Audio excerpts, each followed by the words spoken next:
안녕하세요. 케니입니다. 수업 요약 드리도록 하겠습니다. 지금 제가 생각한 거랑 약간 다르네요. 그 친구만 오는 줄 알았고 2주일 있다 가는 줄 알았는데 그게 아니라 가족이 오는 거였고 1주일 있다 가는 거였군요. 알겠습니다. 굉장히 짧은 시간이죠. 눈을 못 봐서 조금 아쉽다고 얘기를 하긴 했는데 근데 이제 부산의 문제가 아니라 최근 1주일 동안 제가 알기로 한국에 눈이 안 왔어요, 여기저기. 저희 동네도 마찬가지거든요. 그래서 참 아쉬운 시기였는데 그래도 눈이 오는 그런 인공눈을 뿌려주는 카페에 가서 그런 것도 봤다니까 참 괜찮은 것 같습니다. 어쨌든 학생이 지금 배워야 할 것들이 조금씩 잡혀요. 여기서 제가 말씀드린 것처럼 이제 시간에 대한 얘기는 안 했거든요. 시간에 대한 건 조금 물어보니까 편하게 뭐 220 뭐 이런 식으로 해서 그냥 대충 숫자로 말할 수 있는 그런 거는 아무렇지 않게 꺼내 쓰기 때문에 그거 먼저 알고 있으면 편할 것 같고 뭐 half past 10 뭐 이런 식으로 할 필요는 없다는 얘기죠, 굳이. 근데 이제 뭐라고 해야 되지? 그 이제 돈 단위에 대해서는 잘 몰랐던 걸로 보여져요. 그리고 그걸 좀 훈련을 해서 바로바로 꺼내 쓸 수 있도록 만들어야 되는데 게다가 또 이제 뭐 이제 귀국하기 전에 또 이런저런 기념품 같은 것도 사고 그럴 거잖아요. 그런 부분이 있습니다. 그래서 그런 것들에 대해서 필요할 만한 숫자 단위에 대한 뭐 어떻게 말하면 편할지 좋을지 이런 것들에 대한 것들 좀 시켜봤고요. 그리고 이게 또 해야 될 것들에 제가 표시를 해 놓은 건데 이제 직접화법, 간접화법이 있는데 직접화법으로는 말을 꺼내 쓰는 게 가능한데 간접화법으로 이걸 바꾸는 걸 쉽게 생각하질 않아요. 어려워하네요. 그래서 이런 것도 훈련이 추가적으로 필요할 거고요.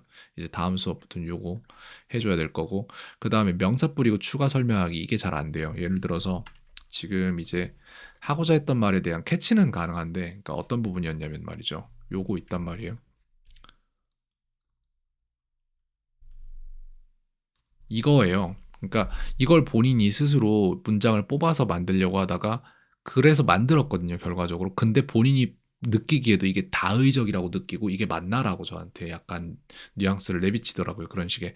그게 맞아요. 학생이 생각한 게 잘한 거고 이게 그 문장이 정확히 뭐였는지 지금 기억은 안 나는데 영상에만 남아 있는데 우리는 오랜만 이거 말고 우리는 생전 처음 스타벅스에 갔다. 그러면 이제 우리는 그녀가 공항 그러니까 제가 스타벅스 데려가는 것도 괜찮을 거다라고 얘기를 했어요. 왜냐면 거기에서 나오는 굿즈가 우리나라가 스타벅스 굿즈가 잘 돼 있어서 세계에는 없는데 우리나라에만 있는 스타벅스 굿즈가 있고 스타벅스라는 건 세계적인 브랜드거든요. 그렇기 때문에 이런 게 기념품으로 샀을 때 가치가 있다고 저는 생각하고 그리고 거기에서 나온 추가적인 이제 뭐 이런 것들 플레이모빌이나 이런 거 있거든요. 안 나오네. 스타벅스 플레이모빌 이렇게 하면은 얘네들이 만들어낸 굿즈가 플레이모빌이라는 장난감 중에서 스타벅스 한정판으로만 나온 게 있는데 이거 제가 알기로 우리나라 말고는 없을 거예요 아마. 그래서 이런 것들이 가치가 있을 거라고 저는 생각하거든요. 가지고 다닐 수도 있고 책상에 올려놓으면은 뭐 두고두고 기억할 수 있는 그런 것들이 있다고 저는 생각을 해서 그런 것도 나쁘지 않다라고 생각을 했는데 그래서 스타벅스는 가봤냐라고 했더니 그녀가 한국에 와서 처음 간 카페가 스타벅스다 이런 식으로 말을 했는데 두 가지로 이게 다의적으로 해석될 여지가 있다. We went to Starbucks for the first time이라고 하면은 생전 처음에 갔다는 얘기고 그리고 그녀가 한국에서 처음 간 카페는 스타벅스였다라고 해서 The first coffee she went in Korea was Starbucks 이런 식으로 이게 안 되기 때문에 이 문장을 못 뽑아내는 거거든요. 즉 키워드는 뭐냐면 이걸 못 하는 거예요, 지금. 명사 먼저 뿌리고 추가 설명하기가 안 되는 거예요. 그래서 이거에 대한 훈련도 필요하다라고 판단이 되었습니다.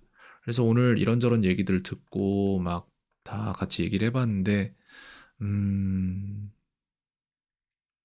예, 잘하고 있네요. 피곤하고 힘들 텐데.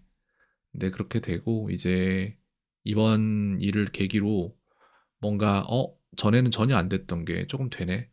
라는 걸 깨닫고, 챗GPT랑 얘기도 많이 했으면 좋겠고 거기에서 안 되는 부분들은 좀 수정을 받고 카드화 시켜준 거를 좀 봐야 되고요. 훈련을 해야 돼요.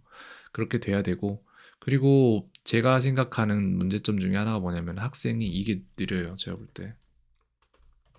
뇌에서 정보 받아서 입으로 출력.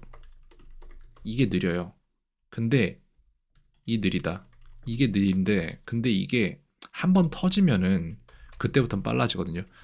딱 한 번만 터지면 거기서부터 확 빨라진다. 영어라는 게 언어라는 게 계단식이에요. 이렇게 쭉 이렇게 우상향 그래프를 그리는 게 아니라 어느 시점에 깨달음이 일어나면은 그 깨달음 지점에서부터 갑작스럽게 확 좋아지거든요. 그래서 그거를 깔딱하는 그 부분만 살짝 넘겨주면 거기서 확 빨라질 거예요. 그래서 여기에서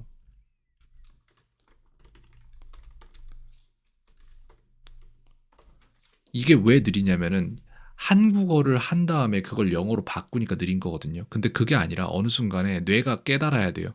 아, 그냥 애초에 영어로 만들어 버리면 되는 거잖아요. 생각을 영어로 하면 되는 거잖아. 그럼 그때부터 한국어 개입이 없어져요. 근데 지금 학생이 영어가 느린 이유가 여기에 있어요. 한국어에서 영어로 전환시키고 치환시키기 때문에 느린 거거든요. 애초에 가지고 있는 게 영어 뇌가 있을 거예요. 근데 그거를 사용을 못해서 문제인데 그걸 사용하면 된다는 깨달음이 오고 영어 뇌가 만들어져서 그걸 사용하기 시작하면 거기서부터 확 빨라질 거예요. 이 지금 영어 뇌랑 한국어 뇌 사이에 그 문장 치환, 단어 치환 거기에서 지금 병목이 일어나는 건데 그거 자체가 없는 영역으로 가버리면 돼요. 그래서 그 시점만 딱 넘겨주면 진짜 빨라질 것 같은데 그거를 해줘야죠. 네, 여기까지 요약 드리겠습니다.